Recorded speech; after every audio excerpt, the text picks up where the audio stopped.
వసంతకాలమున రాజులు యుద్ధానికి బయలుదేరు సమయమందు రాజు అయిన దావీదు తన మేడ మిద్దె మీద అటు ఇటు తిరుగుచుండగా స్నానము చేయుచున్న ఒక స్త్రీని చూచి ఆమెను మోహించి తన దూతలను పంపించి ఆమె యొక్క సమాచారాన్ని తెలుసుకుని రమ్మని చెప్పాడు. అప్పుడు వారు వెళ్ళి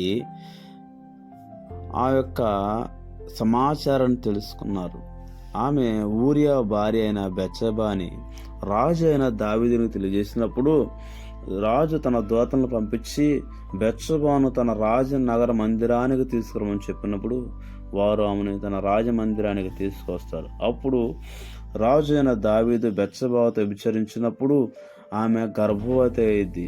ఆ విషయాన్ని రాజునకు తెలియజేసినప్పుడు, రాజా, నా భర్త యుద్ధానికి వెళ్ళి బహుకాలం అవుతుందని రాజునకు చెప్పినప్పుడు దావీదు గారు ఊరియాను ఇంటికి పిలవనంపాడు. ఊరియా ఇంటికి వచ్చిన తర్వాత రాజు అయిన దావీదు, నీవు నీ ఇంటికి వెళ్ళి విశ్రాంతి తీసుకొని చెప్పినప్పుడు, ఇది తినుటకు తాగుటకు సమయమా రాజు అని చెప్పి అక్కడే కోట దగ్గరే పడుకుని పోతాడు.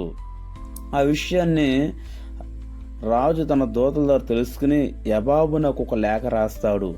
యుద్ధం ఎక్కడ బాగా జరుగుతుందో ఆ స్థలమందు ఊరియాను ముందుంచి యుద్ధం చేయించమని చెప్పాడు.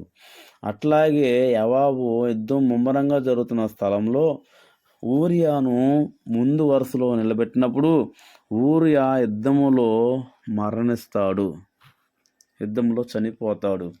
ఆ విషయాన్ని తెలుసుకున్న రాజు అయిన దావీదు బెత్షెబా దగ్గరికి వెళ్ళి బెత్షెబాని తన భార్యగా వివాహం చేసుకుని తన రాజనగరంలోనికి తీసుకుని వస్తాడు సంతోషంతో. అప్పుడు చేసిన తప్పు ఎవరికీ తెలియదు అనుకున్నాడు, కానీ దేవుడు నాతాను ప్రవక్తను తన దగ్గరికి పంపించి తను చేసిన పాపాన్ని దావీదునకు అర్థం చేశాడు. మాట్లాడినప్పుడు దావీదు పశ్చాత్తాపంతో కన్నీటితో ప్రార్థన చేస్తాడు. అప్పుడు దేవుడు దావీదుని క్షమిస్తాడు.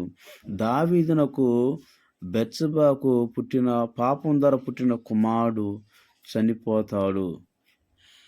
పాపానికి ఫలితం బాధ వచ్చింది. దేవుడు కరుణతో దావీదుకు బెత్షెబాకు దేవుడు మరొక కుమారుని ఇస్తాడు. పాపం బాధ తెచ్చింది, పశ్చాత్తాపం కరుణ తీసుకొచ్చింది. అతిక్రమలు దాచిపెట్టువాడు వర్ధిల్లడు, కానీ వాటిని ఒప్పుకొని విడిచిపెట్టిన వాడు దేవుని యొక్క కనికరాన్ని పొందుతాడు.